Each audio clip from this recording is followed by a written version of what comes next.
Hello one and all, my name is Sean Splains and this is Slay the Spire 2. Last time we finished Act 1 with the Defect and Ascension 1, and we had a little mishap where we had the opportunity to take Meteor Strike, a 5 cost card that is very good when you play it with Snecko Eye. And for the one time, I had genuinely, in my own personal time, I haven't seen this show up in about 50 runs. And of course it shows up in the one time it would have been amazing to see. But unfortunately, today is not the day that is going to work amazingly for me, although we do have good options, but we do also have a few 0 cost cards and that can really diminish the usage of it.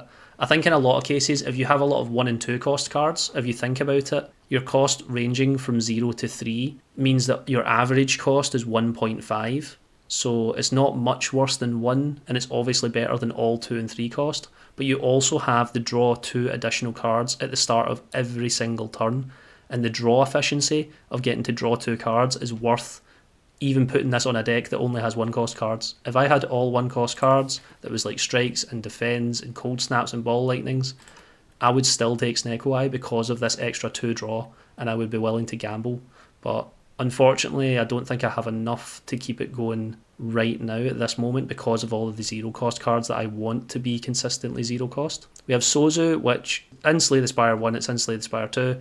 I never took it then, I'll never take it now. Alongside Ectoplasm, which we haven't seen yet, which is you get more energy but you can no longer gain gold. I think those are the 2 worst relics to hit the game. I can see that they can probably be usable, but for me and my playstyle, I like potions, I've got the extra potion slots, it's something I'm not really taking. So in this case, I'll just remove the 2 cards with Empty Cage, and I'll remove a strike and a defend, because I think that's the safest, most consistent play to make. And because we're removing the 2 cards, it's kind of like getting to draw an extra 2, even if it's only for the first turn. We'll make it work. We're against the Insatiable, so again we're looking at something that has front-loaded damage. Thankfully the Dark Shackles that we picked up will be good for it on its multi-hitting turn. Shatter won't be that useful against it, but it will probably be useful in some of the combats that we'll have to take. So if we have a look at the map, we can see that again it's a map that doesn't have a lot of campfires. Although I do have a path that I can see where I can probably take on 2 elites, so if I go up the right hand side, take this first elite, take this second elite, we get this second combat, we get this second campsite. I can move either right or left depending on how I feel at that time, and obviously I'll know exactly what elite this will be because I'll have taken on 2. So if I feel like I can take that, I'll push into it. If not, I can go left and then go up to the Insatiable that way. So we'll just proceed. Because we've got such a small deck of 16 cards, we're pretty much always going to get to see the things that we want to, which is good. I'll actually use the block potion here, just to avoid taking that damage. They'll go into the air next turn. I would have liked to see Focus Strike next turn, but it's fine. It was good to use Gun Cup instead of Defend on the turn 1 because it helped me just make sure that I kill this guy. When they go into the air and they take half damage, it can get really annoying to deal with them. Here we've got Leap, Boost Away and Cold Snap, and to be honest, as much as I already have a Cold Snap, and I do like it as a card, it's doing damage, it's giving you frost. This is effectively free block that gives you a dazed into your pile. I don't really want any of them, so I'll just move on. We get the event for 3 potions, which makes me maybe want to try and change my path for a merchant if I can, which we can't at the moment, but we could get one in a mystery. So I'll take the 3 full potions, and I've not really been using my colourless potions anyway, so I'm quite happy to drop one. And we actually go straight into that, and this, interestingly, this creates a secret boss battle which I have never been able to do before. I only saw a video of it actually like a couple of weeks ago. But if we throw the foul potion into the fake merchant, we actually trigger a secret battle against the merchant. I actually thought for a while this was AI or something. I didn't think, because I've played like 200 hours of this game. I've never been able to get the combo right. But no, this is really fun. So this is a first time for me as well as potentially people watching. So first turn it was 13 damage, second turn 2 times 8. So if you're playing on Ascension 9 or 10, this will probably be 3 or 4 times 8, so this will be one to really watch out for on higher difficulties. I'll try and avoid blocking. I think if I just do Dark Shackles this turn, he now does 0. So I can purely focus on damage. We'll do Focus Strike, Ball Lightning, Jewel Cast and Cold Snap. Null could have been a good shout as well there to try and get some weaken down, but oh, the Thorns coming in really effective there. Here I will Focus Strike. I'm tempted to shatter just to evoke all of my orbs twice, because that'll give me enough block as well, won't it? Yeah. And then we can strike and kill. So that was quite easy. We get 300 gold, wow. Merchant's Rug, Poor Imitation does nothing. I find it now kind of sad because you never see this in his little mini fake shop. This must be the only way to get it. So I've never had this relic on my main account. I've now had it on this account instead. We get Venerable Tea Set, we get Blood Veil, we get Mango. The fake Lee's Waffle gives us a little bit of health. The fake Strike Dummy gives us +1 damage. And then we get Happy Flower. So again, this is almost all of his things. I should have checked what he had on sale first. This is probably everything that he had on sale in this instance, because you also get the Anchor and you get the Sneko Eye. I think there's one other thing. But we get Happy Flower. And then we also get a card. Wow, this is a really good event. I don't know if Uproar's that useful for me. I mean, if it procs into Gunk Up, then that's great, but... Or it could proc into Shatter, but then if it procs into Shatter when I don't want it to, that's actually really bad. So, yeah, I don't really need Uproar plus Overclock. I don't really need either. I think I'm quite happy to just skip here. But that was genuinely really fun. I'm glad I took the fill potions. That was a great little discovery. I love that you can just learn more in this game sometimes. But anyway, I'll try and get back on the train of thought. Let's focus. We'll do Gunk Up to get some damage down. We'll play Shatter, so that kills the middle guy. And then we'll play Defense so we don't take any damage. On the back line, we can kill with Cold Snap. And we'll just, again, we'll double block and take 0 damage. There's no point rushing the combat and hitting when we don't really need to. And then finish him off. Nice and easy. We get a strength potion, so we're back up to 4, and we still have 2 fill potions for the real merchant to get us 200 gold. Capacitator could be nice, or we could do random orb. Yeah, I think I'll take Capacitator. It helps to offset the bulk up. Here we get the option for History Recourse, which is something that we've not actually done on this channel yet, so I think I'll go for it. So fight to obtain the key. You can either take the 100 gold, or you take this extra elite fight, which allows you to carry on and do another event in Act 3. So we'll try and play this out. Unfortunately, we don't get any block cards, and I don't have any way to really... I mean, I can try and play the colourless potion here. We get Ultimate Defend, okay, that's good. Get Ultimate Defend, we'll play Null, so we're only taking 4 damage. And I'll just play Capacitator, because the power also gives us extra block, so we're not taking anything good.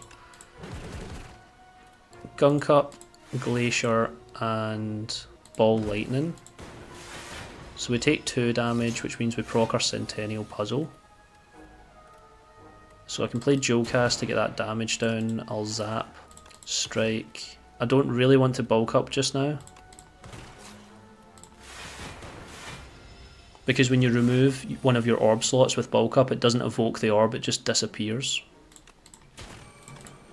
And then we'll just kill him. Fortunately, that was really good. And here's the quest card called Lantern Key. So much like the other quests, it's a little bit annoying because you need to hold onto the card and it'll just blow out your deck. But it shouldn't be for too long. I reckon we'll be okay. I'll take Compile Driver because I do have a lot of different types of orbs, and it will help give me some draw in some certain situations when I need it. Don't think I need to upgrade on Shackles right now. I don't really need the upgrade on Shackles for this act, but I probably will for the next act. So I'll do Shatter, and then I'll do Gunk Up next when I get the chance. Unfortunately, this guy loves to see Gunk Up, so I won't use it on him if I can help it. I will instead use Bulk Up to give me some 7 block. I remembered about the relic this time, and I'll use Null to reduce his damage output. Because of the thorns, we do a lot of damage back into him. I will Focus Strike and Dark Shackles to remove damage. I'll dual cast Cold Snap and Shatter, which allows us to both do a lot of damage and block enough to get through the turn. Now he's buffing himself, so I technically have 2 attempts to kill him. So we've only got 2 dazeds in here, which is nice. I will... there's no guarantee. In fact, no, I think it should be fine. We'll Ball Lightning, Capacitate or Glacier. And here we do in fact kill, so that's good. We get Powdered Demise, we get Shovel, which I've not actually seen in a very long time. This specifically pairs up really nicely with Miniature Tent, because it means that you can have a new option to dig for a new relic at rest sites instead of smithing or resting. But obviously if you've got Miniature Tent, you could actually do all 3 if you wanted. I don't think I need any of these cards, so I'll just skip it. Here we get bowler hat, so we get another 25% gold from all sources of gold, which at the moment we've got so much going, and we actually have the 2 potions still, so when we see a merchant in Act 3 we're going to be buying a lot of stuff. Dark Shackles will be good for one of the multi-hitting turns here, so I'll save it just now. We'll play Capacitator to get some block, and when I'm playing out this fight, the way I like to think of it is if the block from a skill card is outweighing the amount of taint, then it's worth using, so I'll do that. And even here, to be honest, I would rather have the zap and try and end the fight faster. But because I am worried about this fight getting out of hand, because I do have a lot of skills, I'm going to use the potion to deal 9 damage every single turn. Because I think this might be a few turns of combat. I'll use Null to weaken it for a few turns. Cold Snap will give me a form of block. So we take another 6 damage. When I think of it now, because it's hitting me 3 times, 2 taint actually means 6 damage, so the defense are no longer worth using. But I can shatter and get 10 block from evoking the Frost Orb. So that works out. And then hopefully we can just get the kill here. We get the Ball Lightning into shatter and that kills. We get Heart of Iron, which is a better potion than the Powder Demise that we had, so I'm glad we used up our Powder Demise. We get an Anchor, which helps us on turn 1s. And we get Voltaic, which we have used before, and it is very, very good. Is it very good on this build though? We don't have a lot of lightning. It is one of those cards that kind of scales with itself really nicely. Again, this would have been a great Snake Eye build. Snake Eye would have been amazing here. We don't actually have that many cards, so I could probably afford to take a debt here. It wouldn't be that bad for me, because I could try and play for another relic. Although this event also tends to give you potions, and I've already got a lot of them. Although I could probably drop a full potion. We'll just take a debt. It's fun. We get a rare card. Okay, that's really good. We get a potion. Can we find where the relic is? It's probably not there, because that's definitely a card. I'm going to guess in the middle here. Oh, we found the relic. So I need to take what's underneath it and to the side. What is that? 1, 2, 3, 4. Yeah, so we can still get the relic. So we take this slot and we take this slot. Oh no, we still needed the one little bit. Oh man. Speed potion's rubbish, but we do get Echo Form. Okay, that was definitely worth it, even though that was the first pick and we would have got it anyway. And here we can actually now dig for a relic, which this is the first time I think I've had the shovel at all. I don't remember seeing this animation. So I don't know if that's an RNG thing where it just never shows up for people, or whether that's just a me thing, but genuinely my first time seeing the shovel. Is there anything I really want to upgrade? Voltaic is pretty good to upgrade, because otherwise you just exhaust it right away. Other than that, there's nothing that I need to upgrade. But yeah, I think I'll take the upgrade on Voltaic, and then this one, if I still don't take a lot of damage, I'll dig from then onwards. We go into the Decimilipede, which as soon as we see Shatter, unfortunately we got it right away, but I think we can still make it work. We'll try and compile Driver into a 0 cost card, which we unfortunately don't do. But we can Shatter and deal a lot of damage to them on turn 1. We've got 39 block, which is definitely more than enough, so I don't need to Dark Shackles, thankfully. And hopefully we can take them down in just a couple of turns. Got a Heart of Iron, which could help balance things out here. I always love to try and play Echo Form if I can, but I think unfortunately I can't here. The one that's doing the most damage is the one in the back, so I'll hit them, like so, and hit the one at the front.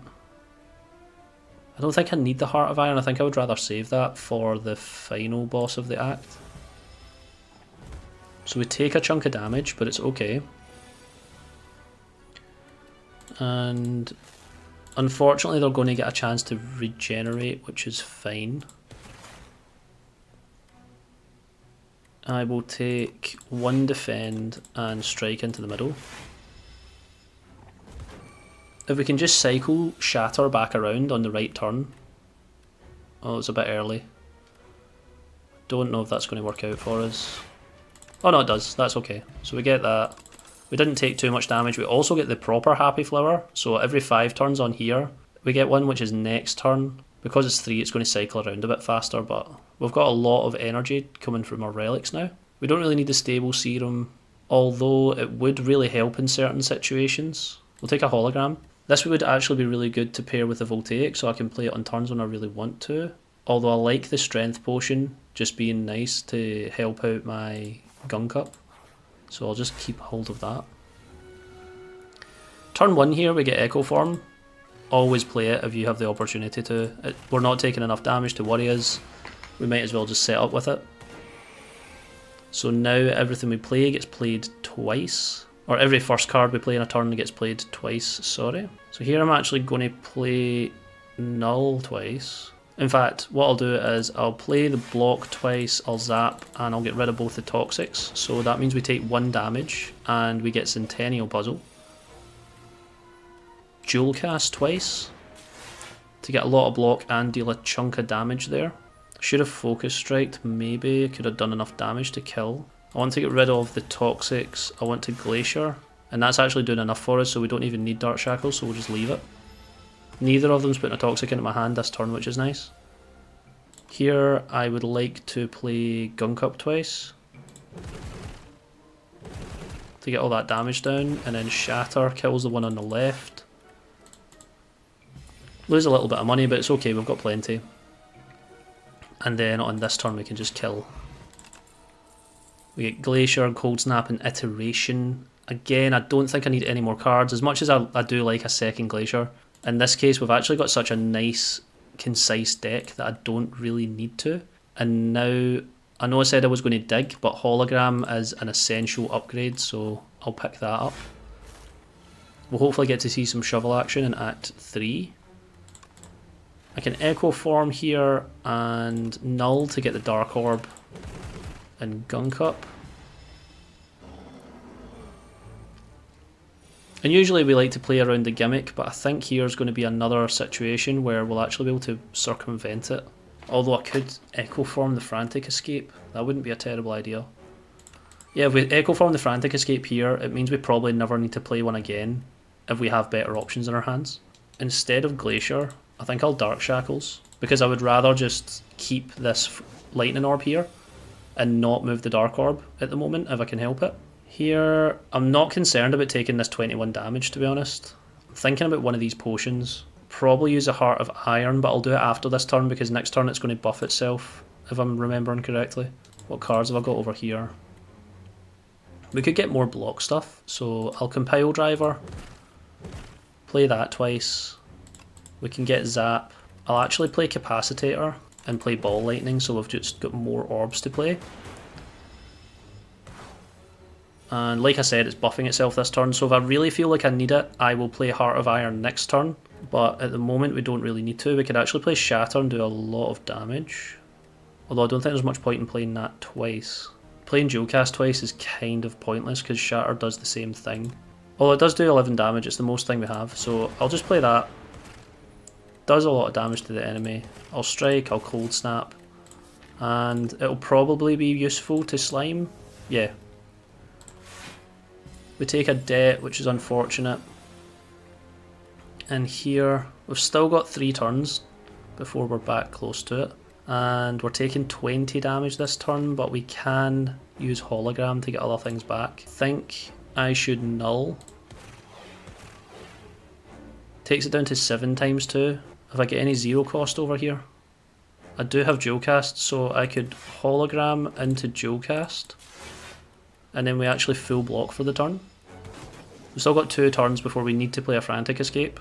Although I think I would just miss out on the time frame, so I will use Bulk Up with Echo Form to get plus 4 strength and 4 dexterity. I'll use the Frantic Escape to get away from the enemy, and then I'll just play a Ball Lightning. Here we take 14 damage, but if I can get a Dual Cast or a Shatter, we just win. We can play Glacier, Zap, and then Frantic Escape because we've got nothing else to play. We don't take any damage this turn, and next turn, as long as we just play an attack of any kind, which we do, play Voltaic. And like that, we managed to get through. We took a lot of damage, but it was only in situations where I was comfortable to, so I don't mind the fact that I took all that damage. And here we get modded another Shatter or Consuming Shadow. And there's arguments for all of these options. I would say Consuming Shadow is especially really good because we're cycling so many orbs that being able to evoke one every single turn would cause a lot of damage to the enemy. But personally, I just really love modded. It allows you to draw more, and it gives you orb slots, which counteracts the bulk up. I think it's just a great card, and it's excellent in all situations. Consuming Shadow too can seem quite expensive for hallway fights, and you don't really see the benefit of it a lot of the time in hallway fights. But modded is free on its first turn, so you're just always clicking it. And because it's a 0 cost originally, its draw efficiency is 0 as well. So I'm just always taking that here. Kinda tempted to take the skill potion, but I don't think we'll need it. So that should be fine. And now we're into Act 3. I'm going to take another pause and we'll continue and finish off our Ascension 1 runs, hopefully with another victory, in the next video. So thank you for joining me. I have been Sean's Plains. This has been Slay the Spire 2, and I'll see you in the next one.